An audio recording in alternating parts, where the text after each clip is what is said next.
दिन तय था, वक्त भी तय था। अतीक की पत्नी बड़ी डील करने वाली थी, फिर सीमा हैदर ने बिगाड़ दिया खेल।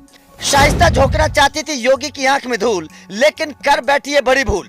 जैसे ही सीमा भारत आई, करोड़ों की चपत लगाई। न पुलिस को पता था, न योगी को इसकी भनक लगी। शाइस्ता बिछा रही थी एक जाल, सीमा हैदर ने कर दिया करोड़ों का नुकसान। जी हाँ, अतीक की पत्नी शाइस्ता पूरा प्लान सेट कर चुकी थी। तारीख तय हो गई थी, जगह भी फिक्स कर दी गई थी। लखनऊ में मुलाकात होनी थी। 12 करोड़ की डील पक्की थी। तभी डील करने वाले इंसान ने एक शर्त रखी। शाइस्ता ने वो शर्त मान ली। जैसे ही पूरे प्लान को अंजाम देने का वक्त आया, इतने में ही सीमा हैदर भारत आ गई और सीमा हैदर के चलते अतीक की पत्नी को करोड़ों की चपत लग गई। अतीक की पत्नी शाइस्ता का क्या प्लान था, किसके साथ डील चल रही थी और सीमा के चलते शाइस्ता को नुकसान कैसे हुआ, चलिए आपको पूरी जानकारी देते हैं।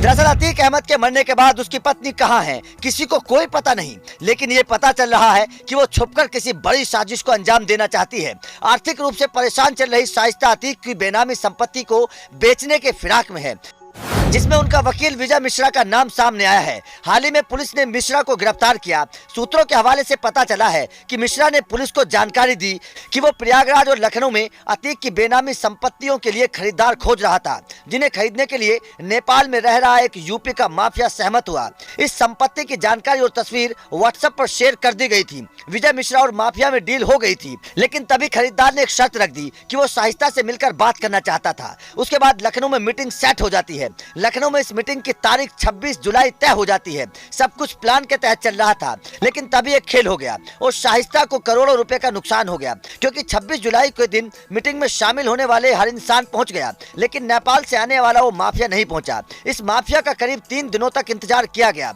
बड़ी डील थी तो शाइस्ता परेशान हो गई, क्योंकि वो जल्द से जल्द उस बेनामी संपत्ति को ठिकाने लगाना चाहती थी। उसके बाद जब इस माफिया से न आने की वजह पूछी गई तो उसने बताया कि सीमा हैदर के भारत आने के बाद से नेपाल भारत सीमा पर चौकसी ज्यादा है, इसलिए इतनी सख्त चौकसी के बाद वो भारत आने का रिस्क नहीं ले सकता। उस माफिया के भारत न आने की वजह से ये डील रद्द हो गई।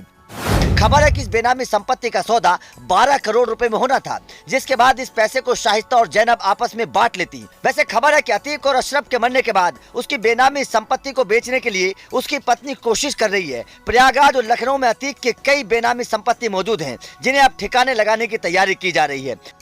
बताया जा रहा है कि शाइस्ता और अशरफ की पत्नी जैनब उमर और असद को जेल से छुड़ाकर दोबारा से अपना साम्राज्य खड़ा करना चाहती हैं, या फिर वो पुलिस को चकमा देकर विदेश भागने की तैयारी में हैं। खैर सच कुछ भी हो, लेकिन सीमा हैदर की वजह से शाइस्ता को करोड़ों की चपत लग गई। तो जाहिर तौर पर जिस काम को करने की कोशिश योगी सरकार कर रही थी, उस पर लगाम सीमा हैदर ने लगा दिया। आपका इस खबर पर क्या कहना है, कमेंट करके जरूर बताएं।